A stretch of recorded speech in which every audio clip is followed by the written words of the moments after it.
Washington, D.C., bankers and finance ministers from all over the world converged on the U.S. Capitol.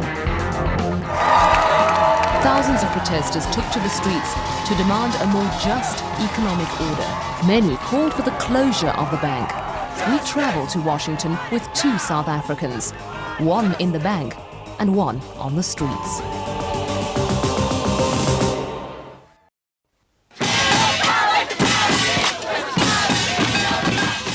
We are dissatisfied with the global economy. We're asking boom for whom? Most people in the world are left out of this economic boom, and it makes us very angry because that injustice must be stopped. This is a fight between working families in all countries against an institution that has so far represented the rich, the well-to-do, the patent rights, the copyrights, but not human rights and labor rights. The Bretton Woods formula, the Washington Consensus, are not for our day. We need to look again, we need to think again. A system which is making the rich people richer and the poor people poorer is a system that is not on for us. We've made a lot of improvements in the last 5 years. And so internally what we're looking at is internal reform. Yes, they're changing, but they're not changing fast enough for the 34,000 children who are dying every day from preventable and curable diseases. We don't want rhetoric. We want reality. We want real change, and real change is jobs and homes, medical care, hospitals. We don't get it. And until we get it, we're not going to quit. And we are going to dog these institutions no matter how long they try to outmaneuver us or say they're concerned about poverty. We're not going to accept that. And until they're totally transformed, we're not going to let them up. People ought to call time out and say, let's see what the bank can do, without putting us in a box and saying we're an unreasonable group who are arrogant and who never listen.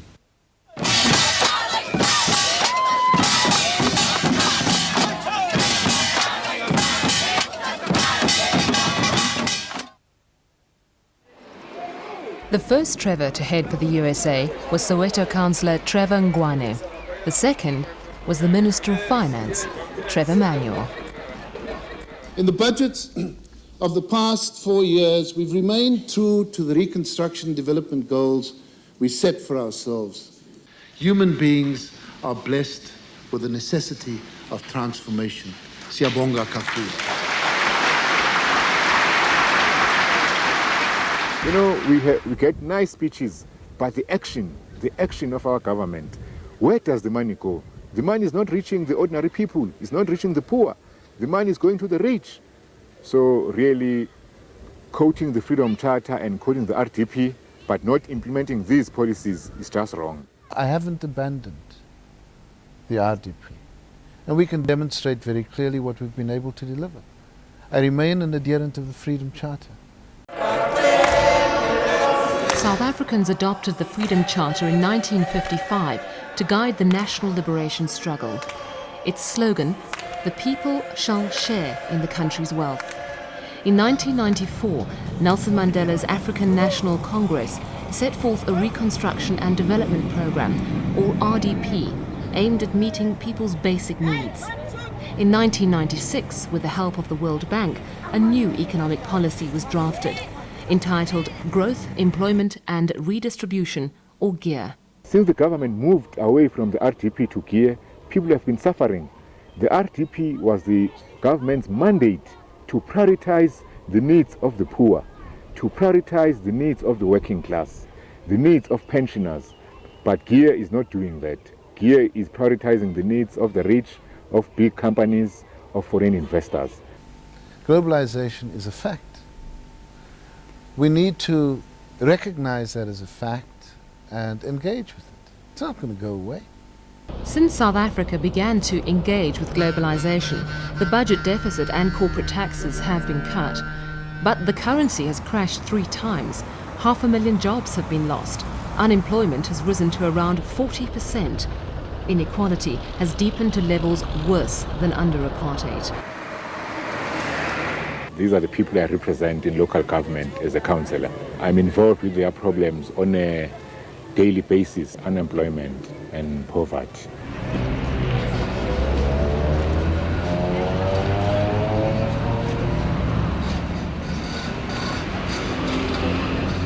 from the point of view of local government, an authoritarian mode of collecting money is being used. You know, there are families who have stayed for a whole year without electricity at all. Ngwane was suspended from the ANC for criticising privatisation in Johannesburg. He traces the government's hard line on economic policy to the World Bank. As soon as we got our independence, the World Bank, the IMF, sent in their advisors. And their advice is always cut down on the money you spend on the poor. You know, cut down on social expenditure, cut down on service delivery. So the World Bank is actually telling us how to run our economy.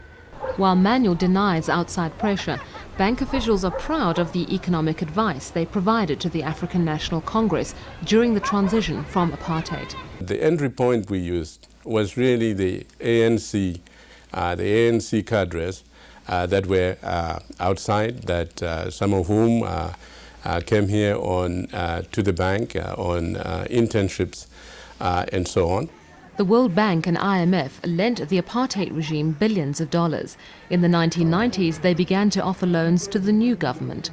People got their independence, Zimbabwe, 20 years ago, Ghana, 40 years ago. But the people are still suffering. Why is that?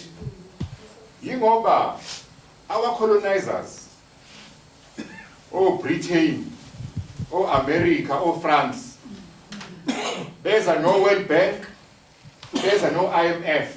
We won't help you for what we did to you through slavery, through colonialism.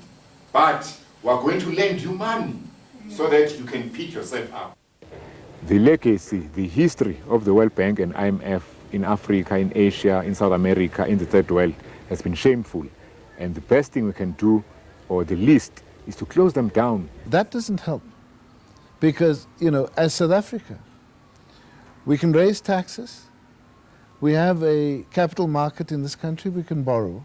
But if indeed you are Mozambique or Tanzania, you can't go to global capital markets. You need a source of financing that's cheap. This is like saying someone who is poor needs mashonisa, you know, the money lender, who will charge you interest rate of 300%.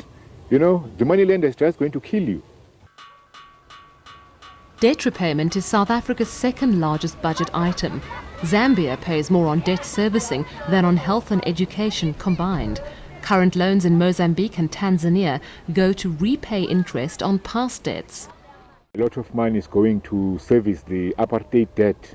Now, I think there it's both economically wrong and morally wrong, because that debt was made by the previous regime, you know, to buy bullets and guns. So this means that the people of South Africa are paying twice, you know, for apartheid. The situation in Zimbabwe is such that fuel is no longer available. This is to do with the current economic policies imposed on us by the IMF and World Bank. We are going to attend the meeting of the World Bank in Washington because we want the voice of the masses to be heard, the voice of the poor, of the unemployed, of the working class. The masses don't have much power in those hallowed halls of Washington, but the streets, we're going to take over them, we're going to demonstrate and speak with the voice of the people. The other Trevor, it's not for us, we the common masses. Trevor Ngwane is one who is emerging from our working class. He's one who is representing us, we the working class. Both Trevors are very important for us because even Trevor Manuel, he was elected by the community. Trevor Manuel, he must go there and shows his championship by representing the poor people. You know, they want to be the big boys in the big boys club. And to enter, you must, you know, play the game, but at the expense of the poor. Trevor Ngwane arrived a week before the main meeting, which the protesters had vowed to stop. Away with the debt, away! Down with structural adjustment, down! I just came out of the plane from Johannesburg. I come from Soweto.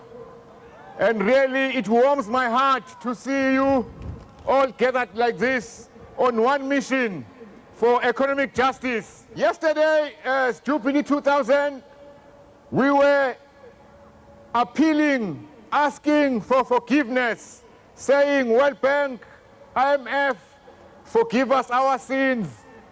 Please, don't make us pay the debt. But now we have moved. We are now demanding the cancellation of the debt. But moreover, we are beginning to ask the question, who owes what to whom? The problems of Africa, the problems of Latin America started centuries ago. They started with slavery. They started with colonialism. They started with apartheid. Those people, we don't owe them anything. They owe us a life. The problem about a call like big debt forgiveness is that you need the consent of people who are owed the money. At the American University in Washington, Trevor Manuel also criticized the slow pace of debt relief. At this meeting, the two Trevors came face to face. I just want to tell this House that I'm here in Washington, D.C. to join the protesters out there in the streets, because I believe that those protesters care more for the poor than all the officials of the World Bank put together. And as a public representative in South Africa, I'm concerned about who decides economic policy. Is it the masses? Is it the people? Is it the ordinary people in the street? Or is it small committees which are being advised by World Bank officials who are now starting a campaign to demand reparations for all the suffering we had through their funding, for all the suffering the World Bank has caused in the third world through structural adjustment programs. Thank you very much.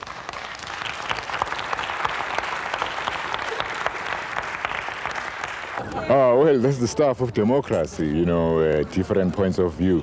But I also think it's good for him, because sometimes our ministers go over the whole world representing us, but sometimes not fully representing our views. I mean, for example, I know that his economic policy of privatization, of cutting down, making the public sector smaller. Many workers, many unionists in South Africa are opposed to that. I think that voice should be heard. Our worry, to be dead honest with you, is in the next 15 years, how are we going to deal with the poverty question? Today you've got 3 billion people living under $2 a day, and you've got 1 billion people living at $70 a day. So you have a huge gap globally, and the trends in inequity have not been positive. Despite the negative trends, bank and fund officials deflect criticism and defend their approach. All the evidence is that the best way to grow is to integrate into the global economy. We are not trying to keep poor countries down. How worried are you that the word globalization does now appear to be a dirty word? And even if you are making changes, the IMF does seem to be losing the PR battle. I think the word globalization could become a problem, but the process that it represents, I think that process is fine. Trevor Manuel was recently appointed chairperson of the board of the IMF and the World Bank. From his position on the inside, he has called for the democratization of the institutions. The United States of America has a shareholding of about 17.8%. Effectively, this gives the US a veto right over key decisions by the bank and the fund. It can't be correct. US Treasury Secretary Larry Summers exerts direct influence over bank policies. This has led to the resignation of 2 top bank economists in a year. Is Bank President James Wolfenson prepared to tackle US arm twisting? This is a problem that I hope to leave to my successor. And were it to come up, I'm not sure that I wouldn't quickly find a successor. Because it is one of those things which is like a religion in the place. For many people, and for some in the streets, the criticisms of our institution haven't changed in 10 years, regardless of what we've done. And what you need, if we're going to face this challenge, is at least a period of time when dialogue is possible. So we're throwing the doors open, and yet it's very hard to gain trust. I tried to go in, but they sent me out, and I don't know, man, because I had an invitation, you know, from through the Jubilee 2000 organization, USA. And when I gave them the invitation, maybe they didn't like me, but you know, I had to stand there explaining my story for 15 minutes. But in the end, they said it was too late for me to go in. You know, the food had been eaten. But that's not true, you know, nothing had happened. So, why did you come here? I mean, you're protesting against... Is that him? I'm giving up on trying to speak to them. I think now I'm hitting the streets. I'm going to the protesters, prepare for Sunday to make our voice heard. Make enough noise, stop that discussion in their track. Let them reconsider what they are doing. Let them go home without having finished, gone through their agendas, and think that, in fact, ordinary people do not agree with what they are doing. Aluta, continua. Narmada bachao! Mana bachao! Narmada bachao! Mana bachao! This crowd that you see here, historically, this is about the biggest size we've ever had at a World Bank IMF demonstration. This time, we're going to have 20,000 or 30,000, or who knows, maybe more. So our strategy is to blockade the streets that feed into here, because the fat cats that are in these meetings, the bankers from around the world and the finance ministers, they stay in different hotels around town. So our basic strategy is blockade all the intersections leading into these buildings, and they can't get their limousines through. That's the World Bank headquarters. It's a new building. It's very interesting to point out that when that building was built, it ran into over $100 million in cost overruns because they planned it so poorly. At the same time that they were doing those cost overruns, they had a struggle going on inside the bank where the janitors, who were being paid about $5 or $6 an hour, were trying to form a union. The World Bank leadership blocked that and fought it for years. So here are these guys that are getting paid $130,000 a year at the policy level. Wolfenson, the head, gets over $300,000 a year, plus he's a millionaire from his previous career as an investment banker. And they fought for years to prevent the janitors who clean up around them in the building from having a trade union. And they're telling us they're going to go out and solve poverty in the third world when they're fighting unionization of janitors in their own building? I don't think so.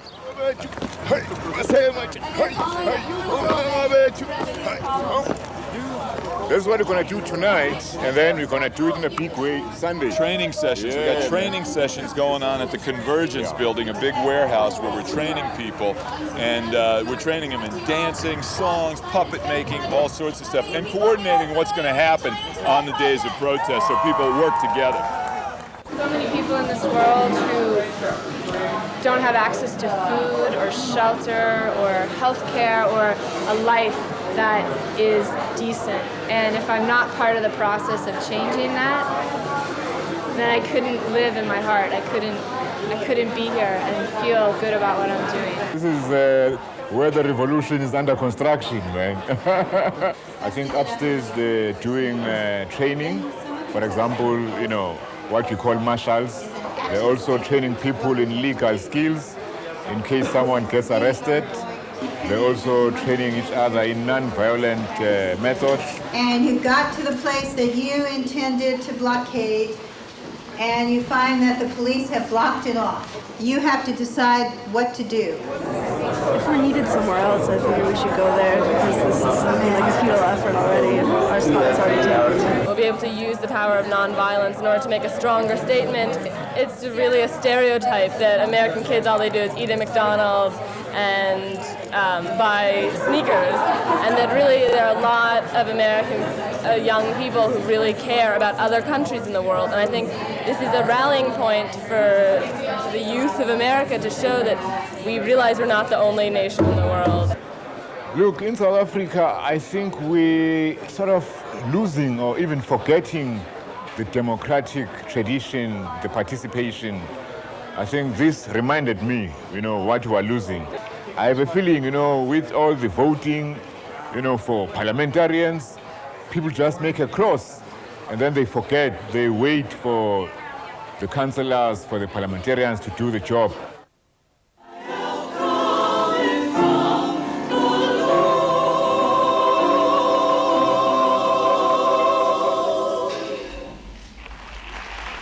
Two days before the major protest, from around the developing world, activists called for an alternative to discredited World Bank policies, focusing more on human need than on profit.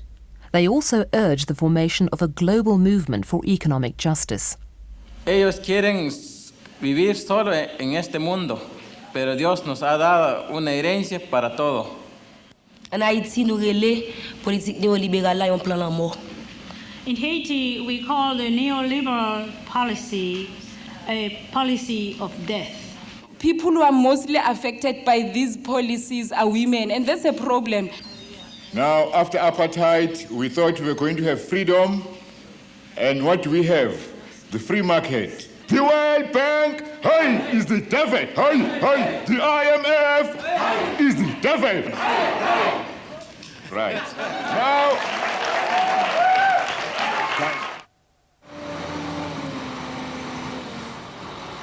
they rented a dump truck filled with manure, emptied their load right there at 18th and Pennsylvania.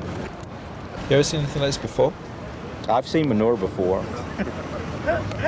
Chief, how much of it do you know? Have any idea? I've actually seen quite a bit of manure. We are prepared to do what we need to do, but we'll be as gentle or as forceful as we need to be. They have a constitutional right to demonstrate. We respect that. But IMF and World Bank have a constitutional right to hold a meeting when they want to hold one, too. We have no intention of using chemical weapons or anything like that, but we have it available if we need it. We're still going to do it tomorrow. This isn't going to stop us.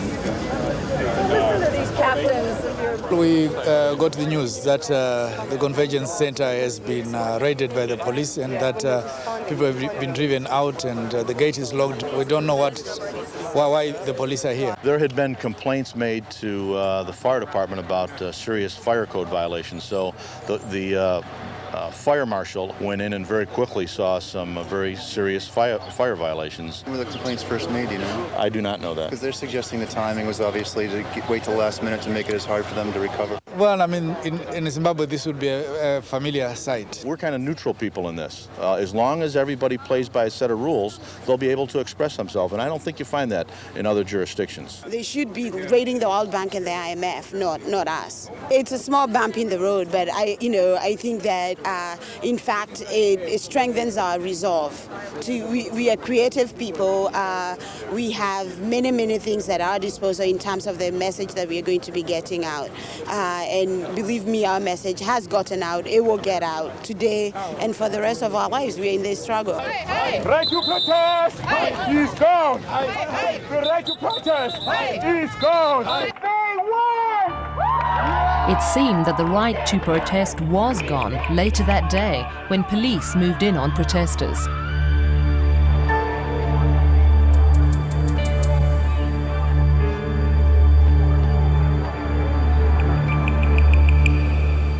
The entire area around the World Bank was declared a no-go zone. The planning of the protest continued despite the closure of the Convergence. At a secret location, the protesters held their final mass meeting or spokes council. For security reasons, we were not permitted to film during the meeting. Trevor Ngwane and his comrades watched videos of police moving in on protesters in Seattle last year. More than feeling scared, I feel sad. I feel sad that the kind of policing system that is here in the United States is that which is repressive. You know, I came all the way from Joburg, from Soweto, for a fight. So, really, for tomorrow, I'm as ready as ever. Dawn, April the 16th. While police prepared to escort the delegates to the meetings, protesters began to assemble.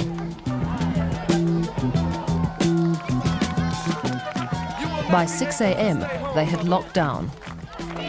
United, we'll never be divided. This little light of mine, I'm gonna let it shine. During commercials because the revolution will not be televised. The revolution will not be televised. We got it solid here. We got it solid here. We realize that there are oppressors in this part of the world who have caused your suffering, because there are many people in this country who suffer as a result too. So we are with you in the struggle. All of these intersections, like 5 blocks away from the IMF and the World Bank, are blockaded. So there's no way they're getting delegates through this thing unless they're willing to be really violent, and I don't think they're going to do that.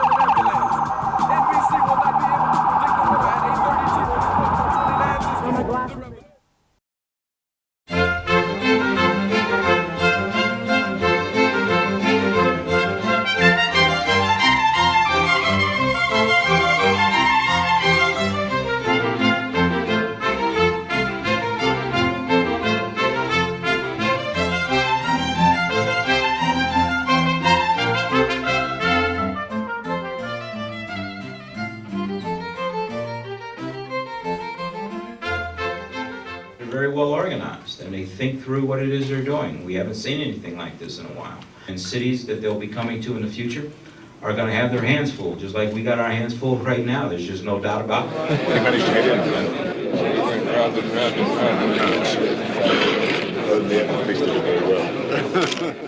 Got them in very early. Well, we got them in. Well, we didn't hear the protesters, and the meeting went on as normal. We came forward with a number of further proposals for the reform of the international financial system. Inside, the bank announced a new timetable for limited and conditional debt reduction.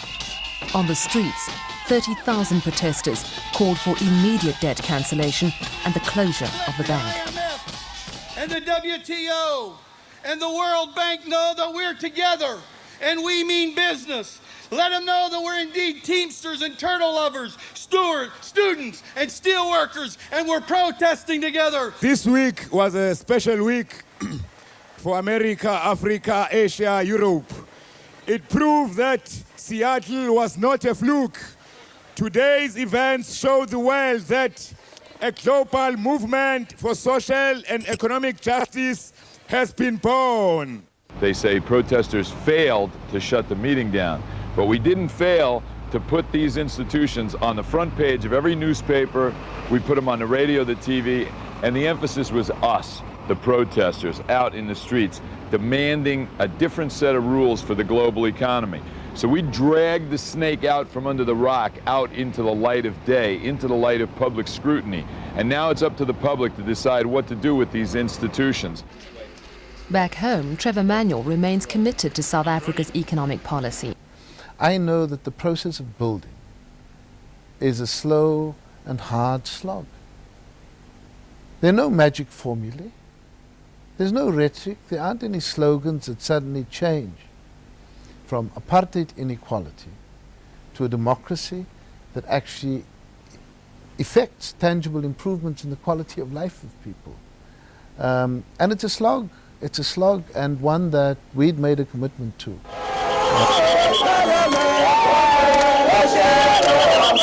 4 million South African workers disagree. The Congress of South African Trade Unions called a general strike 3 weeks after Trevor Manuel's return from Washington. At the cost of a day's pay, half South Africa's workforce stayed home to protest job losses in the last 4 years. I think that people like Trevor Manuel is a friend of mine, is an Anglican. I love him very much. I think that my own analysis is that they have bought in lock, stock and barrel to what they are told by the IMF. I think the challenge I want to throw back to people like Trevor Manuel and our economists is that they should think again in terms of just following blind what the international financial policies are saying, what the IMF is saying. I think what we should do is look at the money, the wealth inside South Africa, find ways of sharing it, of redistributing it equitably, find ways of rolling back the legacy of apartheid, of inequality. Perhaps the new wave of idealistic protest provides South Africa with a fresh opportunity to join the call for immediate debt cancellation, even to reconsider its economic policy. Who are you going to force to do what by being on the streets of Washington? Who are you going to force? Not going to impact at all. A few protesters is not going to change the interaction between countries of the world. But activists all over the world believe they will prevail. Jubilee 2000 succeeded in putting debt relief on the international agenda, and protesters in Seattle stopped the World Trade Organization in its tracks. Morally righteous people in this world campaigned for the abolition of slavery, and they succeeded. Morally righteous people in this world campaigned for the abolition of apartheid and the release of Nelson Mandela, and we succeeded. Why we have Seattle, people protesting in Seattle, why we have people protesting at the IMF in Washington, is because people are wanting a new world order. We've won one battle, we've eliminated apartheid in South Africa, now we have another battle. That's to make the World Bank, the IMF, and all international financial institutes work for working people around the world. We accept and we join with you in solidarity to do that. South Africa, for us, represented an opportunity to do it right and to do it differently.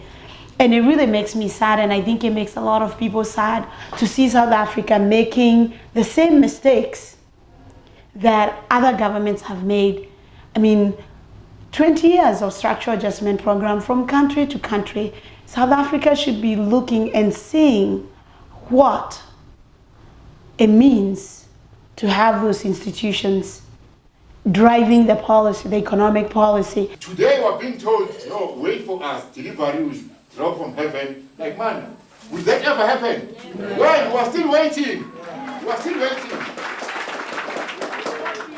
When people protest, it's because there's something wrong. It's because their voice is not being listened to. I think when there's protest, we must know that, the popular masses, their voice is not being listened to. Somebody tell me what's the word.